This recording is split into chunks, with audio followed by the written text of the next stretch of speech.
चलिए जानते हैं आज देश और दुनिया की सिलेक्टेड काम की और महत्वपूर्ण 25 बड़ी खबरों को सिर्फ 10 मिनट में। पर अभी तक आपने इस वीडियो को लाइक नहीं किया है तो लाइक कर दें और इस चैनल को सब्सक्राइब भी कर लीजिए। मुस्लिमों को संपत्ति बांटने वाले भाषण पर घिरे अनुराग ठाकुर, कांग्रेस ने इलेक्शन कमीशन से की कार्यवाही की मांग। जी हां दोस्तों, कांग्रेस ने केंद्रीय मंत्री और बीजेपी नेता अनुराग ठाकुर से मुस्लिमों को संपत्ति बांटने वाले भाषण को लेकर चुनाव आयोग से शिकायत की है। कांग्रेस ने चुनाव आयोग को अनुराग ठाकुर का भाषण का संज्ञान लेने और उनके खिलाफ तुरंत नोटिस जारी करने की मांग की। कांग्रेस महासचिव जयराम रमेश ने अनुराग ठाकुर के बयान को आदर्श आचार संहिता का उल्लंघन बताया। उन्होंने कहा कि आज अनुराग ठाकुर ने प्रधानमंत्री और उत्तर प्रदेश के मुख्यमंत्री के नक्शे कदम पर चलते हुए बेहद अपमानजनक भाषण दिया। उनका भाषण चुनाव आयोग के आदर्श आचार संहिता के अलावा शालीनता और सच्चाई के सभी स्टैंडर्ड का भी उल्लंघन करने वाला है। चलिए दोस्तों जान लेते हैं इसके बाद अगली बड़ी खबर। मुफ्त ट्रेनिंग और 4 लाख रुपए का लोन, दलित युवाओं को उद्यमी बनाने का लक्ष्य, महिलाओं को भी मौका। जी हां दोस्तों, गैर सरकारी संगठन भारतीय युवा शक्ति ट्रस्ट BVST और उद्योग मंडल Dalit Indian chamber of commerce and industries ने दलितों की अगुवाई वाले लघु एवं मझोले उद्योगों को कर्ज सहायता, प्रशिक्षण और परामर्श प्रदान करने के लिए समझौता किया है। इस पहल का मकसद 5000 दलित उद्यमियों को रोजगार पैदा करने वाला बनाने में मदद करना है। BYST ने शनिवार को एक बयान में कहा कि इस साझेदारी के माध्यम से BVST और Dalit Indian chamber of commerce and industry 1000 दलित युवा उद्यमियों को परामर्श प्रदान करेंगे। इन युवाओं को उद्यमिता, ग्राहक के साथ संबंध, परियोजना की तैयारी और बिक्री से जुड़े कौशल आदि के बारे में परामर्श और जानकारी दी जाएगी। यानी कि दोस्तों, अगर आप भी दलित हैं और इस तरह का बिजनेस करना चाहते हैं तो आपके लिए एक अच्छा ऑप्शन जल्दी तैयार होने वाला है। आप जल्द ही इन एजेंसियों से संपर्क करके अपने आप को इनमें चयनित करवा सकते हैं। चलिए दोस्तों जान लेते हैं इसके बाद अगली बड़ी खबर। सुप्रीम कोर्ट पहुंची MSP की जंग, याचिका पर केंद्र और पंजाब हरियाणा सरकार से मांगा गया जवाब। जी हां दोस्तों, सुप्रीम कोर्ट ने शुक्रवार को केंद्र सरकार और पंजाब हरियाणा सरकारों से न्यूनतम समर्थन मूल्य तय करने की मांग वाली याचिका पर जवाब मांगा है। इसमें किसानों द्वारा उगाई जाने वाली वैकल्पिक फसलों के लिए MSP तय करने और समय समय पर इसे बढ़ाते रहने की मांग की गई है। न्यायमूर्ति अभय S ओका और न्यायमूर्ति उज्ज्वल भुइया की पीठ ने केंद्र, पंजाब और हरियाणा राज्यों के साथ ही प्रदूषण नियंत्रण बोर्ड, कृषि विश्वविद्यालयों और ICAR को भी नोटिस जारी कर अपना जवाब दाखिल करने को कहा है। पीठ ने अब इस मामले को जुलाई के दूसरे सप्ताह में सुनवाई के लिए लिस्ट किया है। चलिए दोस्तों जान लेते हैं इसके बाद अगली बड़ी खबर। मोहन भागवत बोले, RSS हमेशा आरक्षण के पक्ष में, कुछ लोग झूठ फैला रहे। शाह ने कहा, भाजपा के रहते कांग्रेस आरक्षण को छू नहीं पाएगी।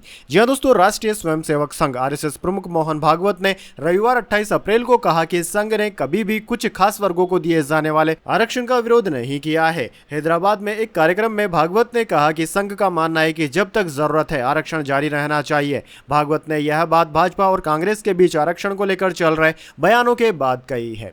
चलिए दोस्तों जान लेते हैं इसके बाद अगली खबर। आम आदमी पार्टी के गठबंधन पर दिल्ली कांग्रेस अध्यक्ष का इस्तीफा, पूर्व विधायक बोले भाजपा उन्हें टिकट देगी। लवली बोले, मैं कहीं नहीं जा रहा। जी हां दोस्तों, दिल्ली में लोकसभा चुनाव से ठीक 28 दिन पहले रविवार को कांग्रेस के प्रदेश अध्यक्ष अरविंदर सिंह लवली ने अपने पद से इस्तीफा दे दिया। उन्होंने पार्टी के राष्ट्रीय अध्यक्ष मल्लिकार्जुन खड़गे को चिट्ठी लिखी। 4 पेज की चिट्ठी में उन्होंने कहा कि दिल्ली कांग्रेस इकाई उस पार्टी के साथ गठबंधन के खिलाफ है जो कांग्रेस पार्टी के खिलाफ झूठे, मनगढ़ंत और दुर्भावनापूर्ण भ्रष्टाचार के आरोप लगाने के आधार पर बनी थी। इसके बावजूद पार्टी ने दिल्ली में आम आदमी पार्टी के साथ गठबंधन करने का फैसला किया। सूत्रों के मुताबिक लवली का इस्तीफा मंजूर कर लिया गया है। जल्द ही नए अध्यक्ष की घोषणा होगी। कांग्रेस ने 31 अगस्त 2023 को लवली को अध्यक्ष बनाया था। चलिए दोस्तों जान लेते हैं इसके बाद अगली खबर। इस हफ्ते सोने चांदी में आई गिरावट, 72,500 के नीचे आया सोना। चांदी भी 81,374 रुपए प्रति किलोग्राम पर आ गई।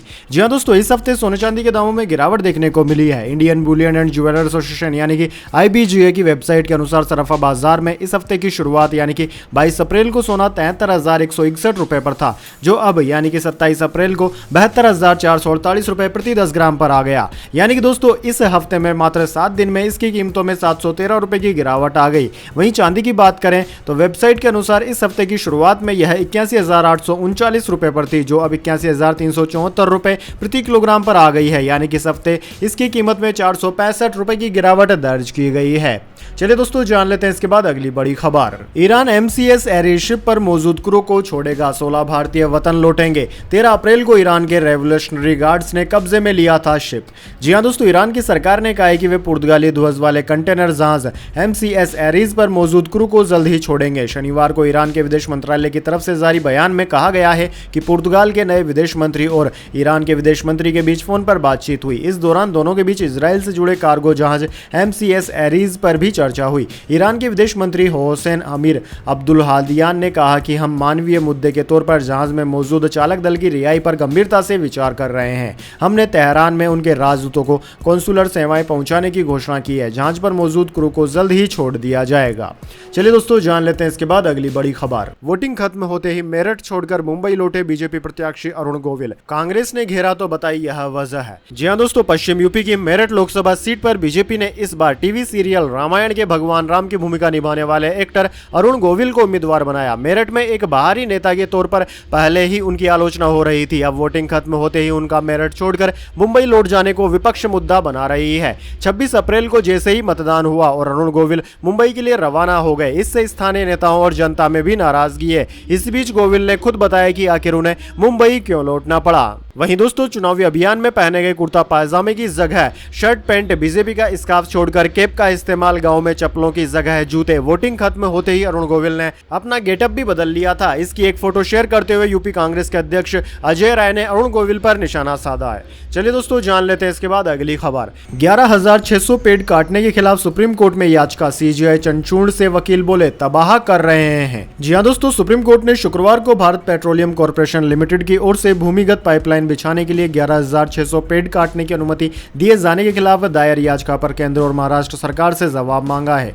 समाचार एजेंसी PTI के मुताबिक BPCL को चेंबूर स्थित अपनी रिफाइनरी से रायगढ़ तक भूमिगत पाइपलाइन बिछाने के लिए 11,600 पेड़ काटने की अनुमति दी गई है। प्रधान न्यायाधीश DY चंचूड़ की अध्यक्षता वाली पीठ ने केंद्र की ओर से पक्ष रख रहे सोलिसिटर जनरल तुषार मेहता से याचिका पर जवाब देने को कहा। याचिकाकर्ता की ओर से वरिष्ठ अधिवक्ता गोपाल शंकर नारायणन ने आरोप लगाया कि आर्द्र भूमि को तबाह किया जा रहा है। इसी बीच सोलिसिटर जनरल तुषार मेहता ने याचिका का विरोध करते हुए कहा कि वह निर्देश प्राप्त करेंगे और अदालत में वापस आएंगे। दोस्तों आपकी जानकारी के लिए बता दें कि सुप्रीम कोर्ट पर्यावरण कार्यकर्ता जोरू बथेना द्वारा दायर याचिका पर सुनवाई कर रही थी, जिसमें उन्होंने बॉम्बे हाई कोर्ट से एक आदेश को चुनौती दी थी।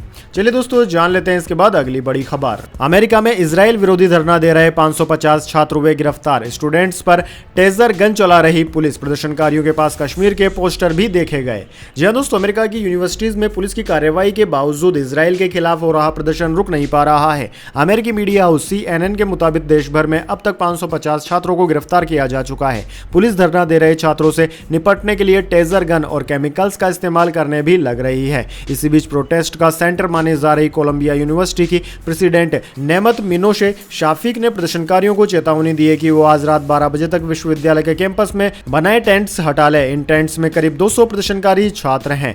मिनोशे पर प्रोटेस्ट को दबाने और पुलिस को यूनिवर्सिटी में बुलाकर लोगों से शांतिपूर्ण प्रदर्शन करने के अधिकार का हनन करने का आरोप लग रहा है। कोलंबिया यूनिवर्सिटी से अब तक 120 से ज्यादा छात्रों को गिरफ्तार किया जा चुका है।